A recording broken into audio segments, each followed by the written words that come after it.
I'm sure by now you've played Tony Hawk at least once in your life. And you probably wondered, wow, I wish I could be that cool. Well, I'm John Boudreaux, and I think I can teach you about the basics of skateboarding to where you can brag to your friends on how you can actually do stuff that they can't. Something you need to know about skateboarding before you even choose a board is what you need to wear.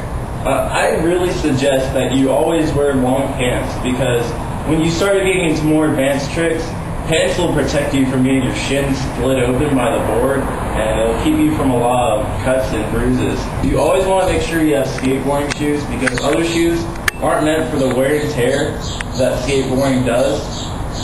And skateboarding shoes often have different kinds of tread patterns that grip the grip tape better. Now that you know about proper skateboarding attire, you need to learn about your board next. The board has a lot of different parts. The top part that you actually ride on is called the deck. On the very top is grip tape. This stuff is usually black, and it's a lot like sandpaper. But you can actually get in different colors, like neon pink or neon green, if that's really what you want. Some people will actually spray paint graphics onto the top of their grip tape to make it more decorated. On the bottom of the deck there are graphics, and these are many different kinds of pictures. Some people put stickers on them, usually if they're sponsored by different companies.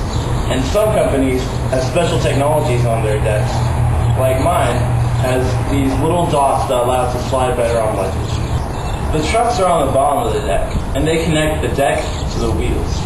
There are two different parts of the trucks, the axles and the bases. The bases connect the rest of the truck to the deck, and the axles are the part that you grind on.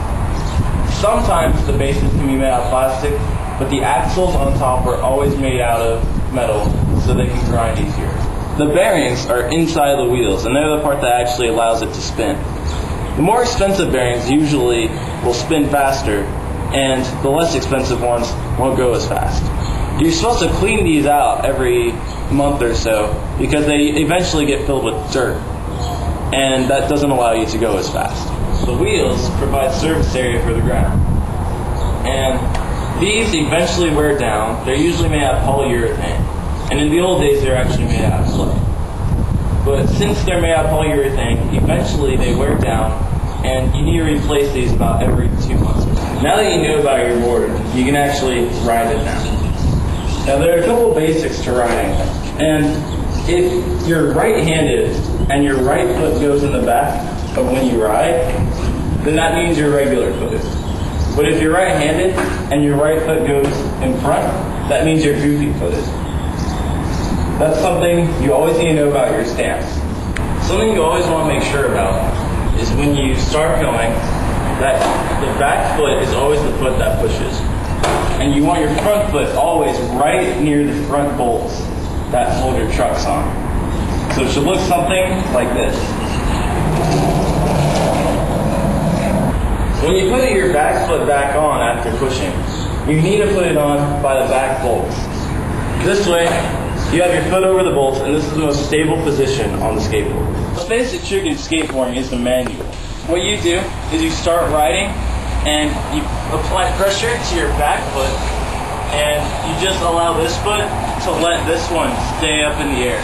And you want to try not to drag the tail of your board, this part, and because that will chip the end of it. You can also do nose manuals, which are the exact same thing, except you do it on the very front of the board like this. The next most basic and most vital trick in skateboarding is the ollie.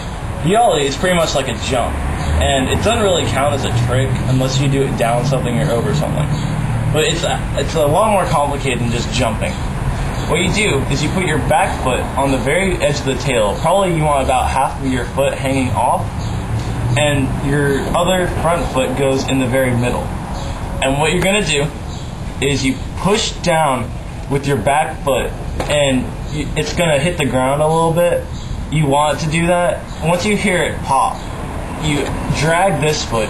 You make sure not to do it like this, but you drag this foot just like so by tilting your ankle until it gets to about the front bolts. While this is happening, after you snap this, you allow it to come back up. So the tail is going to come back up with your foot, and it's going to eventually catch it like this. you want to bring your back foot back up to your to the back bolts. So in the air, both of your feet should be over the bolts like this when you catch it back in the air. And then you just land on the bolts and bend your knees to absorb the shock and roll away. While you're in the air after you ollie, you can sometimes grab the board to make it look cooler. Usually in street skating, you'll do this after going off of a jump ramp. And you can grab it toe side, heel side, front side, or tail side.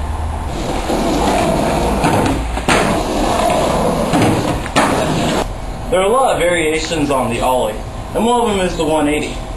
To do a front side 180, you want to put your back foot kind of closer to the heel side of your board, about halfway up.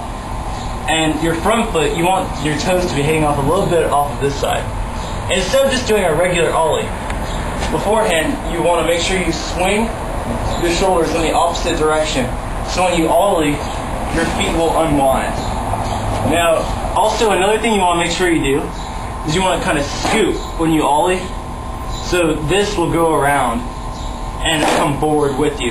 Because otherwise, if you just do the twist, it's going to do a 180, but your body's going to keep on going forward and your board will stay back here. The ollie is the basis for every other street trick.